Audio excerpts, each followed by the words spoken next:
係講網友嗱，呢條片係講呢個習近平琴日同呢一個普京同埋呢一個Donald Trump 嘅電話，咁就係講呢一個 Q10啦，呢個 Q10唔使講噶啦，我都話一個80歲嘅我嘅網友食咗個 Q10，佢話平時跳得1個鐘頭，佢跳到3個鐘頭冇，就去黑池攞咗個世界冠軍翻嚟呢個呢一個咧就係獵戶線，唔使講，所有男人超過咗30歲都要食嘅，呢個係呢個咧就係如果唔係你就會屙夜尿。前列腺咧，結果你一定係要醫嘅，痛苦到我不得了。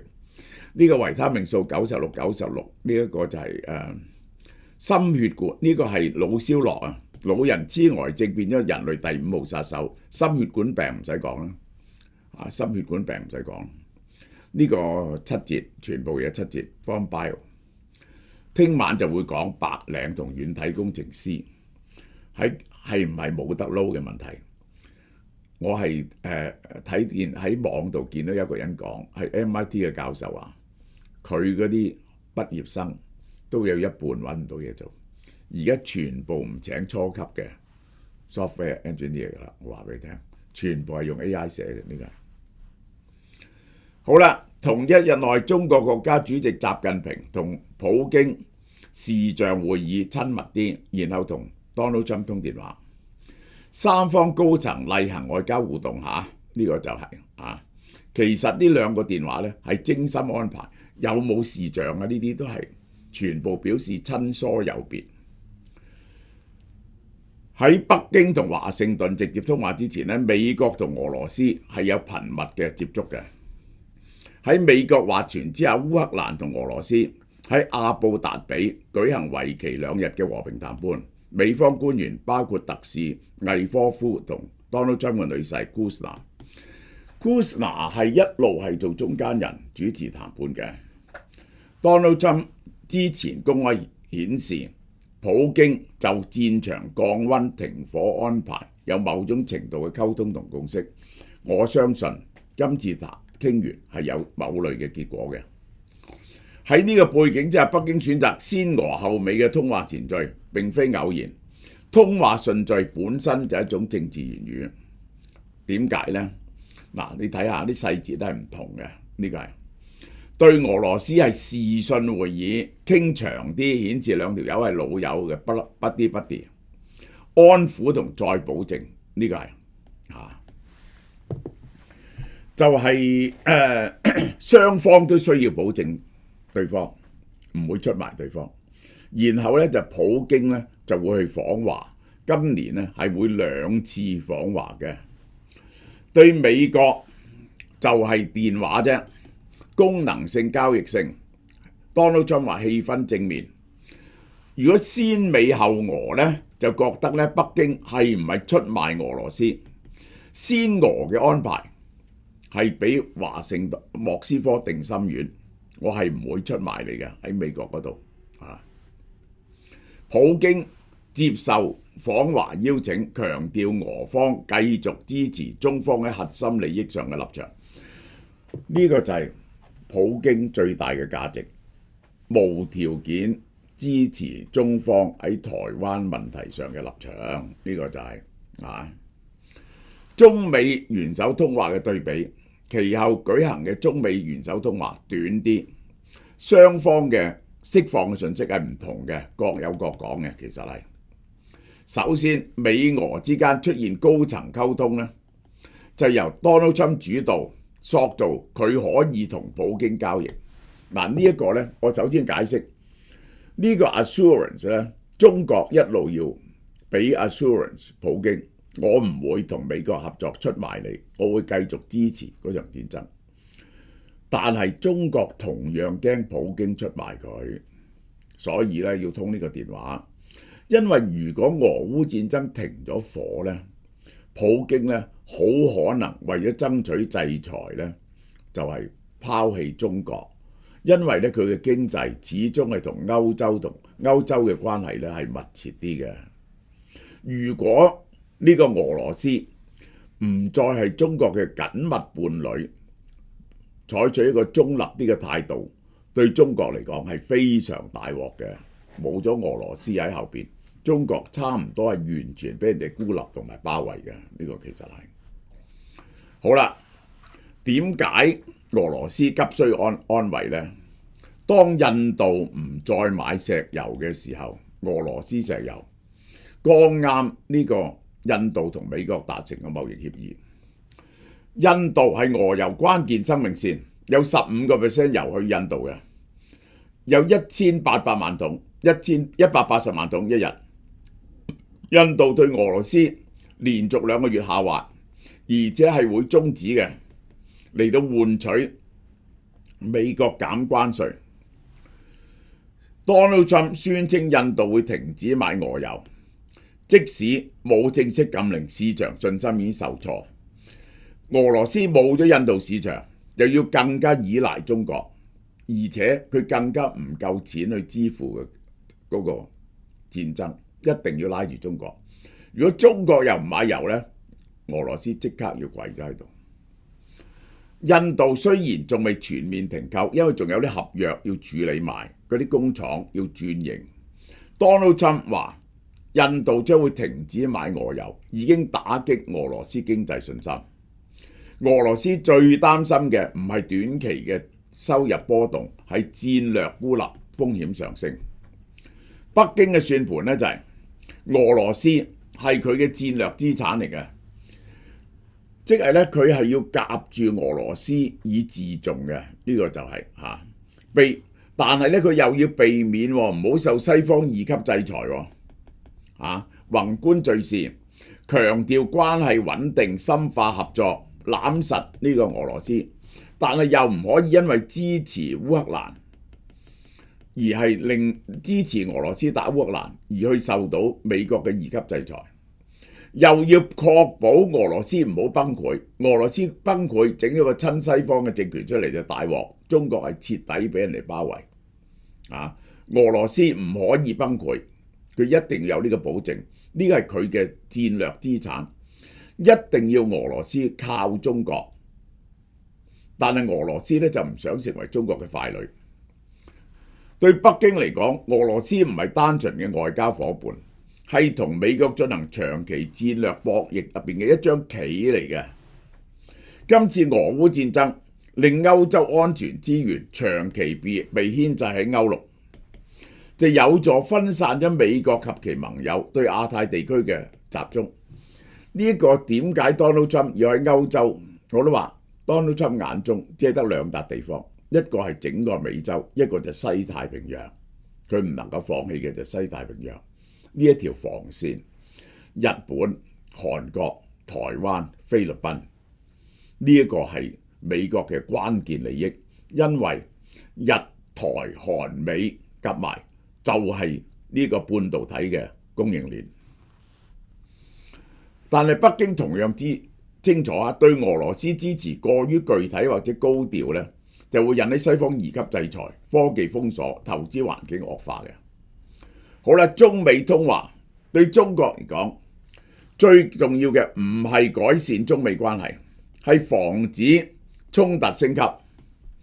喺拉張又合國內經濟一團糟嘅情況之下，內部政治整肅、經濟壓力，千祈唔好再同美國開戰，無意承受台海科技、金融、供應鏈嘅外交衝突嘅疊加風險，所以要降溫。呢個就係喺通話中咧，佢反覆強調台灣問題你唔好掂啊，其實係一種風險管理，提前界定咗最具爆炸性嘅紅線。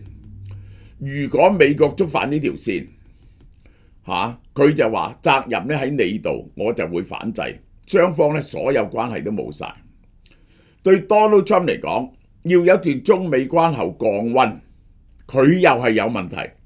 美國政府停擺緊 ICE 抗議 ICE 嗰啲嘢好大鑊，呢個係美國可能通脹重現，呢個股市跌緊，呢個喺呢個時候呢，佢係要唔可以再同中國鬥，佢一定要呢個關係呢係緩和落嚟。其實係Donald Trump 嘅要求，經濟現實，關稅就係對內加稅，持續高壓。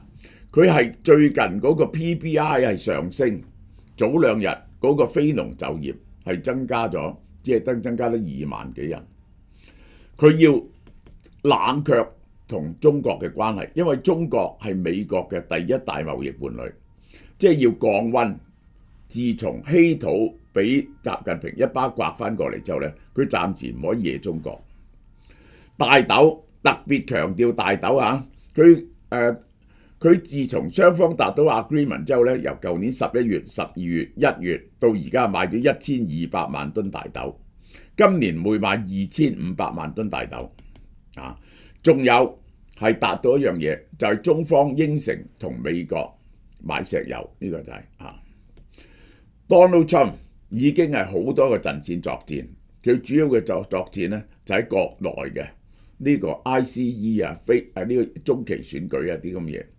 國外作戰呢，佢就會收拾南美啲國家，翻轉頭呢就對付古巴噶啦。呢個就係中方呢，每次喺高層對話都強調，次次都係講台灣。大家有冇留意？佢第啲嘢發言稿乜都冇講，淨係講台灣，係將台灣作為談判嘅風險定價工具。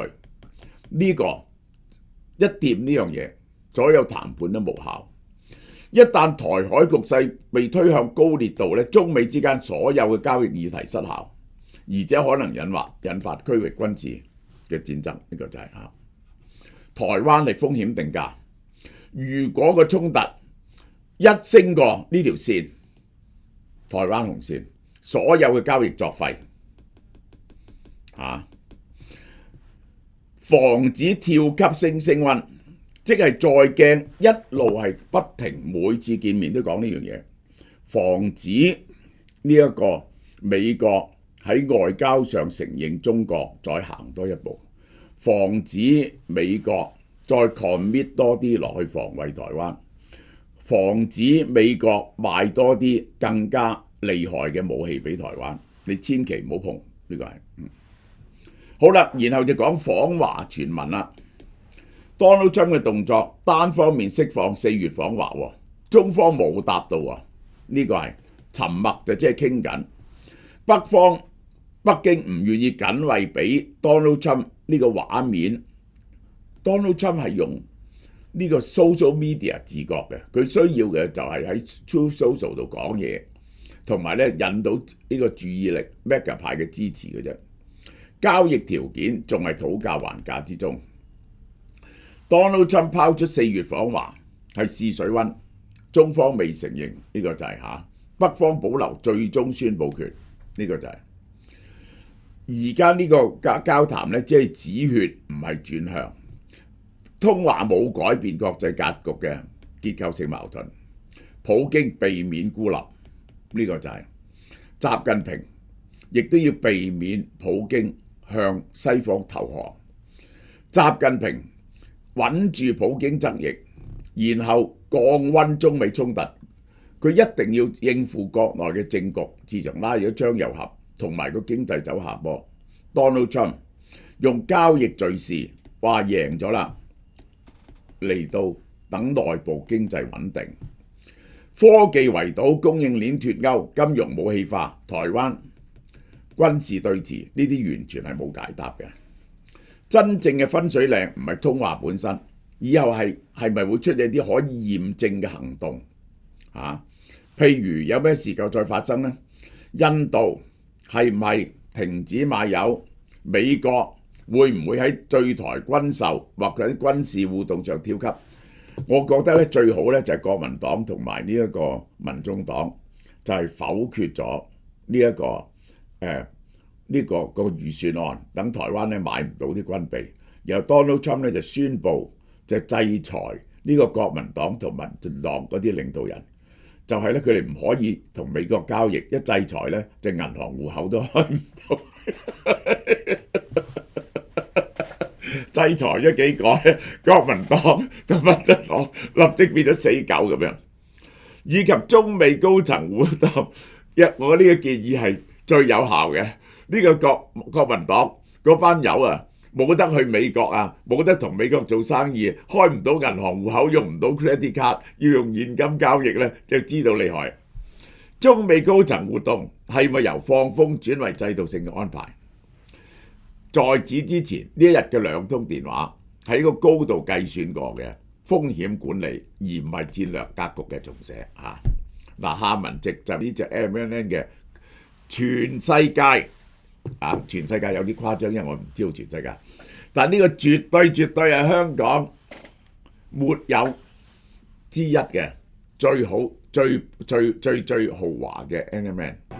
點解我 keep 得咁好？今次去韓國就係為咗補貨呢隻 Hankook Life Longevity Complex NMN。韓國萃取技術結合5大逆齡成分，每日2粒 NAD+ 激增，仲有白藜蘆醇、亞精胺同 TMG 抗氧化，同時修復細胞，為身體打造長期健康基礎。咁神奇，邊度有得買啊？香港似貓貓網上店同實體店都有售㗎。想同我一樣青春常駐？快啲行動啦！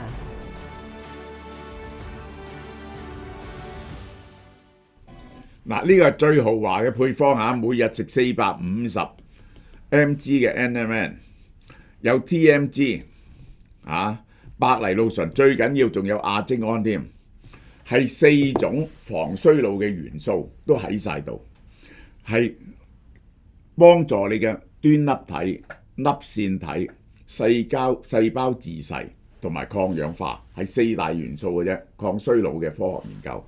嗱，有科學論文證實㗎嚇，而且第一盒8折，你買個 MNN 嘅，第二盒就7折，有仲送一盒臘腸俾你添，呢個係啊，有科學論文㗎。你而家呢個 QR code 你入去睇下 ，MNN 加埋白藜蘆醇、亞精胺係黃金三角，亞精胺同埋 NAD+ 嘅比較啊，點樣一個負責能量供應，一個負責廢物清理。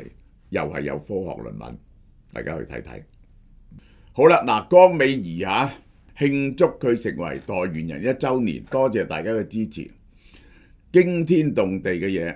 嗱，呢隻 MNN 折實價本來1088蚊，488蚊嚇，送2盒臘腸俾你。呢個任你揀邊2種，因為有啲人中意食潤腸啦，有啲人就唔中意食內臟啦咁。